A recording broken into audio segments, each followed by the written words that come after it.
Not bad, huh? There he is, huh? Not bad. Nice and healthy.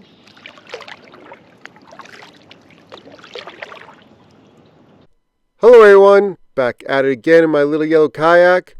We've got a beautiful early summer morning to fish here. I started out offshore, and that's because everybody else went left to right fishing the shoreline. There's about a dozen trucks and trailers in the lot, plus a bunch of kayakers. I started out throwing a megabass karashi, and I could see fish rising offshore and nobody was on them, so I figured I'd go check it out. I think they were small brook trout because I kept missing them. I'm pretty sure they were trout. Anyway, that didn't work out. So I went to the bank. I went left because nobody was fishing this section of rocky shoreline. I threw a bunch of lures at them, and I couldn't get them to go on really anything. And so I switched to another BFS rod with a Super Fluke Junior in the watermelon red flake. And it took me a while to get to that bait. So it took me a while to get into this fish. And I've almost run out of rocks. You see there's a rock transition to like a sandy beach type area. Those transition areas are good places to fish. And so he's going to take me right into those rocks, isn't he? Please don't break me off, Mr. Fish. I'm going to get him. There he is, into the net. Yeah, so those big boulders and all that smaller rock on shore, that extends into the water a little ways. And the smallmouth are all about the rocks. They can find crayfish in there. Look at that one. That's a nice one. On light tackle, he's got himself tangled up in my leader, but that's all right. We'll straighten him out. Single hook, comes out easy, no fuss. I'm going to take a picture of him. That's what he looks like in the picture. And then I think I switched my view to the rocks. That's what he looks like up against the rocks. I don't know, 2.5 pounds or so. Nice fish, nice and healthy. Good fight, especially on light tackle. I didn't see anybody else catch any fish, and I think that has to do with the conditions. I mean, it looks beautiful, slightly overcast, but there's absolutely no wind, and it just makes the fish a little bit smarter. And I find there's two ways to go with that. You either pick up a BFS setup like I've got on right now, or you go to a spinning rod and light line. And I like the BFS fishing. In case you're not familiar, BFS just means bait finesse system. It's a way of presenting small, light baits without resorting to spinning gear, so you can fish them on bait casting gear. A little bit smaller, but still fun. I'll show you the bait I was fishing. That's a Super Fluke Junior watermelon red flake. So now I'm going back along the shoreline that I just came down. And the reason for that is I didn't catch anything, but I think I was fishing with the wrong lures. So now I've figured out the right lure to catch them. Something that they'll go for, something they'll attack, something they'll react to, which is that watermelon red flake, Super Fluke Junior. You know, a lot of people throw the white one for smallmouth, which works, definitely works. But this is heavily pressured body water, and I thought something a little bit more subtle would be a good choice. Plus, I think it matches the panfish a little bit better. If this was like a herring-based fishery, some version of white would probably be a good choice too. Nice little bass.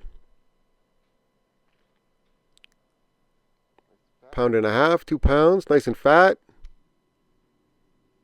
There's a blowdown up here with a tree in the water, and it extends pretty far out. And I had one pop it, but I missed him. So I'm going to cast right back in, see if I can get him to go for it again. See that? He swirled on it, set the hook. I don't know what that is. That's a pickerel. Like setting into a pair of scissors. You know, a lot of times they attack from the back, so they get the tail end of the fluke. bass are usually headhunters. You know, they go for the head. They try to come around the bait sometimes, get it in their mouth that way. Pickerel are sort of like bluefish, and they'll attack from the back and bite their way up. That's another nice one. Look at that rod doubling up. Got pretty light line, 10-pound 832 braid, and a 6-pound Yozuri hybrid leader. So I can't horse these fish. Uh-oh.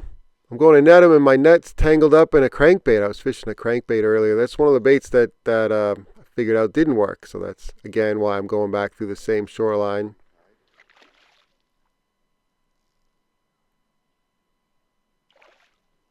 That's why I'm casting over my shoulder. I'm kind of going the opposite direction of the way I normally fish. But that's okay. We'll make it work. As long as he doesn't take me into the rocks or wrap me around a tree, and I can get my thumb on him, we'll be all set. There he is. Gave me a little bit of a window there, and I snapped him up. I don't know if he's quite as big as that first one, but decent fish anyway. 2.5.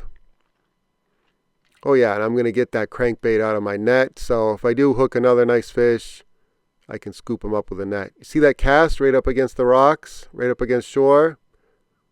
I'm trying to get him pretty tight to the bank in case there's one, you know, way up there. And then they kind of follow it out too. So I'm just trying to fish clean and completely, show him my best stuff. See if I can pick up a few more. But now that I figured out they're going to go for the watermelon red flake super fluke junior, I can repeat this. You know, this is just a quick morning trip, but I can fish this bait along similar other rocky shorelines, which there are a lot of in here. And the other thing is that I'm fishing behind like 12 other fishermen in bass boats, plus kayakers. So, and they probably were out here, this is Sunday morning, they were probably out here Saturday too. This place gets hit hard. So that's another reason for the BFS or spinning gear. You want to downsize, go with lighter stuff when you're fishing behind people. I thought this Gatorade bottle was just a piece of trash. And normally when I see trash in the water, I try to pick it up, put it behind me, dispose of it when I get home. But this had fishing line wrapped around it. And somebody had improvised like a spinning reel out of a Gatorade bottle. And, you know, honestly, I didn't know what the right thing to do here was. Do I cut the line and dispose of it? It's obviously somebody's homemade fishing reel. And I'm thinking, you know, what's the right thing to do here? I don't want to mess up somebody's homemade fishing reel, but I also don't want to leave trash in the water. And I decided to throw it back up on the bank so it wasn't in the water. And I don't know if I did the right thing, but if it's still there in a week, I'll come back, pick it up, and dispose of it. All right, thank you all for watching. I really appreciate it. Just like all my other videos, I'll list all the gear in the video description so you can duplicate what I was doing out here this morning. Hopefully have some good success wherever you're fishing around the country or around the world. I'll catch you on the next one. See ya!